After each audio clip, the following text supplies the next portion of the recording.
Good morning class 7th students. देखिए अब pre mid course का ये लास्ट चैप्टर है आपका कारक, तो इसको हम पढ़ेंगे। देखिए कारक क्या होता है कि कारक यानी संज्ञा या सर्वनाम के जिस शब्द से उसका संबंध क्रिया से पता चलता है उसे कारक कहते हैं। यानी वाक्यों में कर्ता, कर्म, करर इन सब को जोड़ने के लिए जिन चिन्हों का प्रयोग करते हैं वो कारक कहलाता है। यानी संज्ञा या सर्वनाम की जिस रूप से उसका संबंध वाक्य के अन्य शब्दों से होने का पता चलता है उसे हम कारक कहते हैं। कारक के 8 भेद होते हैं: कर्ता, कर्म, करर, संप्रदान, अपादान, संबंध, अधिकरण और संबोधन। कर्ता कारक क्या होता है? देखिए कर्ता कारक वो होता है यानी जो कर्ता होता है, जो काम कर रहे क्रिया में करने वाले को कर्ता कहते हैं। जो क्रिया कर रहे हैं उसको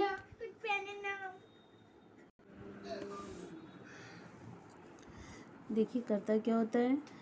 क्रिया करने वाले को कर्ता कहते हैं। यानी संज्ञा या सर्वनाम के जिस रूप से क्रिया करने वाले का बोध होता है उसे कर्ता कहते हैं। कर्ता कारक का चिन्ह होता है ने, यानी मोहित ने पुस्तक पढ़ी। मोहित ने कौन सी क्रिया की? पुस्तक पढ़ने की क्रिया की, पढ़ने की क्रिया की। और यहाँ पे कर्म क्या है? पुस्तक को पढ़ने का।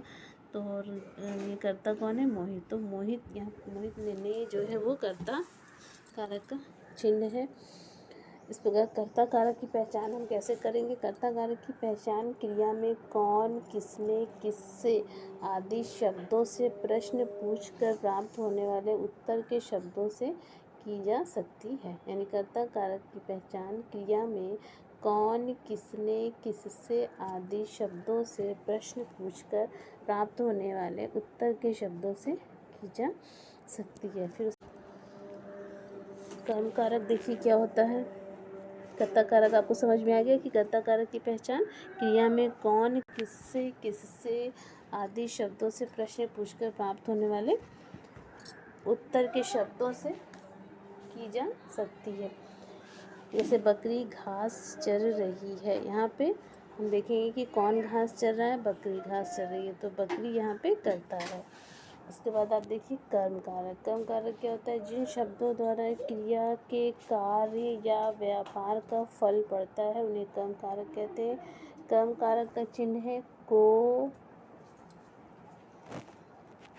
जैसे देखिए कृष्ण ने कंस को मारा। किसने किसको मारा? कंस को मारा। तो कर्म किसके लिए हुआ? कंस के लिए हुआ। तो यहाँ पे कंस जो है वो कर्म कारक होगा। ठीक है, फिर नेक्स्ट आप देखिए कर्म कारक की पहचान कैसे होगी। कर्म कारक की पहचान जो है वो क्रिया में क्या, किसे, कहाँ, यानी क्या, किसे, कहाँ आदि शब्दों से प्रश्न पूछकर प्राप्त होने वाले उत्तर से की जा सकती है। तो यहाँ पे पता चल जाएगा हमें कि कर्म कारक क्या है। जैसे छात्रा स्कूल गई, यहाँ पे कौन है? कर्ता। कहाँ गई? कौन सा काम की? स्कूल जाने का। क्रिया तो गई हो गया लेकिन कर्म क्या हो रहा है? स्कूल जाने का। तो यहाँ पे स्कूल जो है वो कर्म कारक है। ठीक है, बच्चों ने क्या पिया। क्या यहाँ पे क्या पिया, तो यहाँ पे बच्चों ने क्या पिया। क्या शब्द जो है वो कर्म कारक के अंतर्गत आएगा। दूध को पिया, दूध पीने का कर्म किया। करण कारक देखिए करण कारक क्या होता है कि कर्ता जिस साधन या माध्यम से कोई कार्य करता है, यानी जिस चीज़ के द्वारा कर्ता कोई काम कर रहा है उसे हम करण कारक कहते हैं। करण कारक के चिन्ह से, के, द्वारा, के साथ आदि होते हैं। ये करण कारक के चिन्ह होते हैं। वह रेलगाड़ी से, यानी वह रेलगाड़ी के माध्यम से लखनऊ गया। ये आ जाएगा आपका करण कारक के अंतर्गत।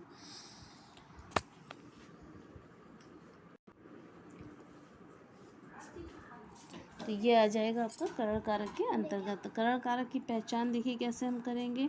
किसान ने हल से खेत जोता। किसान ने किसके द्वारा खेत जोता? से के द्वारा, यानी किसके द्वारा खेत जोता? हल के द्वारा। तो यहाँ पे हल से जो है वो करण कारक आ जाएगा। और श्रीदेवी ने किस चीज़ से फल काटा? या किस चीज़, यानी किस चीज़ से फल काटा? चाकू से फल काटा है। तो यहाँ पे दिया नहीं है लेकिन आपको आना चाहिए किस जो शब्द है वो करण कारक के अंतर्गत आ रहा है। नेक्स्ट आपका आ जाता है संप्रदान कारक। संप्रदान कारक देखिए क्या होता है कि कर्ता जिससे कोई कार्य करता है, आपने देखा है कि कर्ता ने कर्म को कर से संप्रदान के लिए, यानी किसके लिए कोई कार्य कर रहा, कर्ता जिसके लिए कोई कार्य करता है या जिसे कुछ देता है वो संप्रदान कारक में आता है। जैसे डॉक्टर ने मरीज को दवा दी, यानी किसके लिए डॉक्टर ने काम किया, मरीज के लिए, मरीज को दवा दी।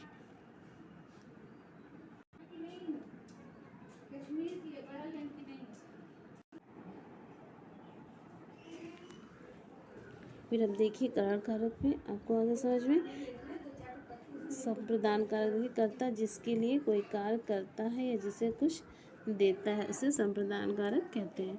फिर संप्रदान कारक की पहचान हम कैसे करेंगे, देखिए संप्रदान कारक की पहचान, इस कारक की पहचान क्रिया में किसको, किसके लिए, किस हेतु आदि शब्दों से प्रश्न पूछकर प्राप्त होने वाले उत्तर के रूप में की जा सकती है। यानी किसी को कुछ देने के भाव में हमेशा संप्रदान कारक होता है। नेताजी ने गरीबों को मिठाई दी, यहाँ पे संप्रदान कारक हो रहा है कि किसके, किसके लिए, के द्वारा, यानी गरीबों के द्वारा मिठाई, नेताजी के द्वारा गरीबों को मिठाई दी गई। फिर नेक्स्ट आपका आता है अपादान कारक। अपादान कारक देखिए क्या होता है कि जिससे कोई वस्तु अलग हो रही हो, यानी अपादान से अलग होने के अर्थ में, यानी जिससे कोई वस्तु अलग हो रही है उसे अपादान कारक कहते हैं। इस कारक का चिन्ह है से, यानी पेड़ से फल गिरता है, यानी पेड़ से क्या अलग हो रहा है, फल अलग हो रहा है।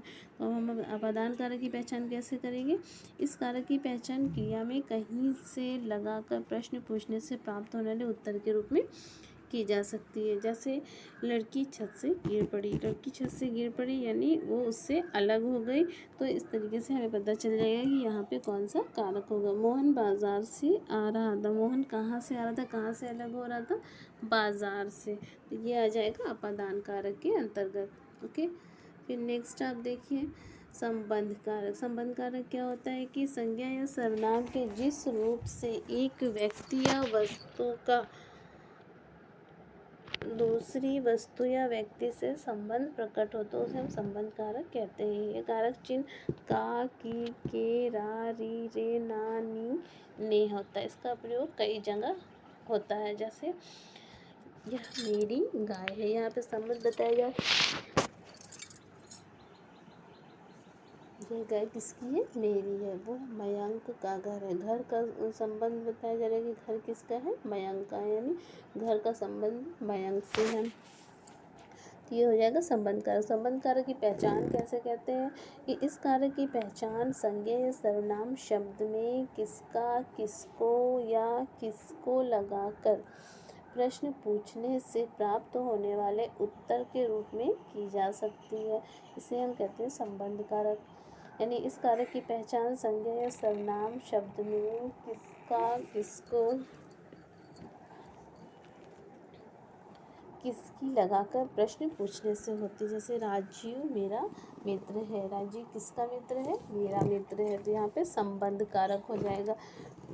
वह दुर्गा जी का मंदिर है, किसका मंदिर है, दुर्गा जी का मंदिर है, तो यहाँ पे मंदिर का संबंध किससे जोड़ा गया है, दुर्गा जी से जोड़ा गया है। तो इस तरीके से ये होता है संबंध कारक। यह मेरी बहन है, तो यहाँ पे बहन का संबंध किससे जोड़ा गया है, मेरी से, यानी ये किसकी बहन है, मेरी बहन है, तो ये हो जाएगा संबंध कारक। ठीक है, नेक्स्ट आप आ जाए अधिकरण कारक। अधिकरण कारक देखिए क्या होता है कि क्रिया के आधार का बोध कराने वाले शब्दों को अधिकरण कारक कहते हैं।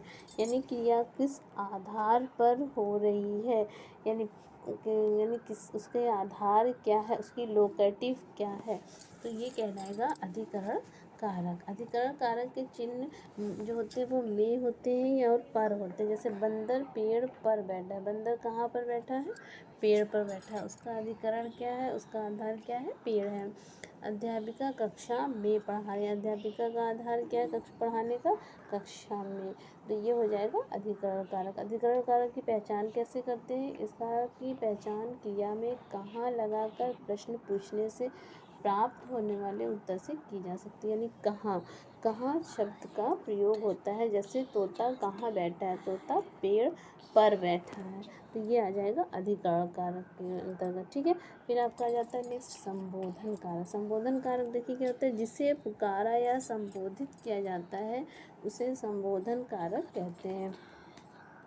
इसके चिन्ह है हे, अरे, ओ, रे आदि। संबोधन कारक के पश्चात संबोधन का चिन्ह लगाए जाते हैं। संबोधन कारक के पश्चात जो है हम संबोधन का चिन्ह लगाते हैं। जैसे अरे मूर्ख, तूने यह क्या कर डाला, हे प्रभु मेरी रक्षा करो, ये होता है संबोधन कारक। अब आगे देखिए आप, करण कारक और अपादान कारक में क्या अंतर होता है।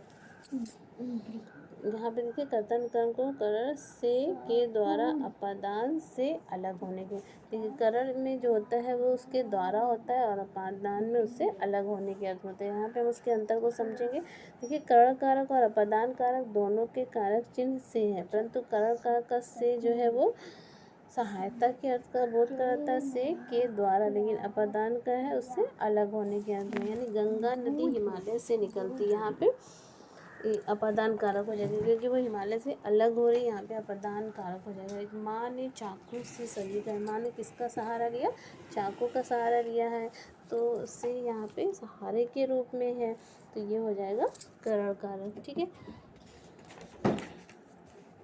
अब देखिए कर्म कारक और संप्रदान कारक में अंतर। कर्म कारक और संप्रदान कारक दोनों के कारक चिन्ह को होते हैं, लेकिन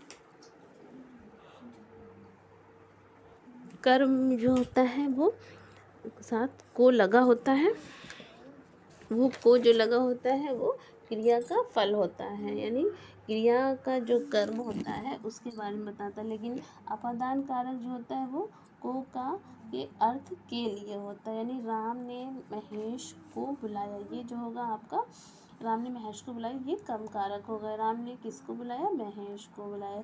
लेकिन मोहित ने भिखारी को भोजन दिया, मोहित ने किसको भोजन दिया, भिखारी को भोजन दिया, यानी उसका संबंध उसका उससे के लिए भोजन किसके लिए लिया है, भिखारी के लिए, तो यहाँ पे संप्रदान कारक हो जाता है।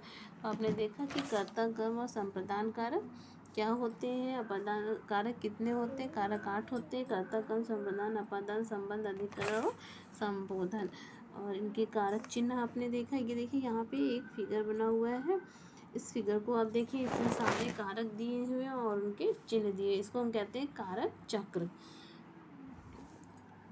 तो आप इसको आप समझ में आ गया होगा आपको, और आप इसको और डिटेल्स से अपने से खुद से एक बार इसको रीड करिएगा, इसको पढ़ने की कोशिश करिएगा, समझने की। तो आप मेरा वीडियोस देखते हुए आप इसको समझेंगे तो आपको बहुत अच्छे से ये समझ में आ जाएगा। ठीक है, तो नेक्स्ट हम आ जाते हैं क्वेश्चन पे। क्वेश्चन देखिए क्या है कि कारक की परिभाषा लिखिए। कारक की परिभाषा क्या हो जाएगी, संज्ञा सर्वनाम के जिस रूप से उसका संबंध वाक्य के अन्य शब्दों से प्रकट होता है उसे हम कारक कहते हैं। हिंदी में कारक के कितने भेद हैं, हिंदी में कारक के 8 भेद हैं, जो 8 भेदों के नाम है, यानी कर्ता कर्म करण संप्रदान अपादान संबंध अधिकरण और संबोधन। इनके आप नाम लिखेंगे। फिर कर्म कारक एवं संप्रदान कारक में क्या अंतर है, इसको आप लिखना है। करण कारक और अपादान कारक में क्या अंतर है, ये आपको बताना है। और अधिकरण कारक किसे कहते हैं। क्वेश्चन आपके बहुत मुश्किल नहीं है, बहुत इजी है, इसको आप बआसानी कर सकते हैं। तो आप ये सारे क्वेश्चंस कर लीजिएगा। ठीक है, और फिर नेक्स्ट हम आ जाते हैं एक्सरसाइज पे। एक्सरसाइज देखिए आप, उचित कारक चिन्हों का प्रयोग करके रिक्त स्थानों की पूर्ति कीजिए। कारक चिन्ह यहाँ पे दिए हुए, जो सही कारक चिन्ह है उनका प्रयोग करना है और आपको इसको फिल करना है। नेक्स्ट एक्सरसाइज है, रंगीन शब्दों में प्रयोग हुए कारक का नाम लिखिए। यानी सरिता ने दूध नहीं पिया, किसने दूध नहीं पिया, सरिता ने, तो यहाँ पे कर्ता कारक हो जाएगा। मनीष ने राधा को उपहार दिया, मनीष ने राधा को किसको उपहार दिया, राधा को, कर्म कारक हो जाएगा। हे भगवान, ये संबोधन। तो इस तरीके से ये आप कर लीजिएगा इसको सारी एक्सरसाइज। ओके, ये सारी आपकी होमवर्क में है, ये सारी एक्सरसाइज आप कर लेंगे।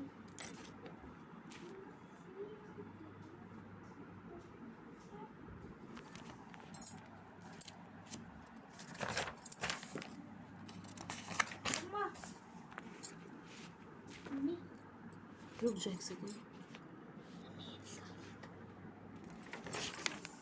ये देखिए, ये सारी एक्सरसाइज जो दी हुई है आप कर लीजिएगा। और कक्षा में 2 समूह बनाकर वाक्य संरचना कीजिए। वाक्यों में प्रयुक्त कारक चिन्हों को बताइए।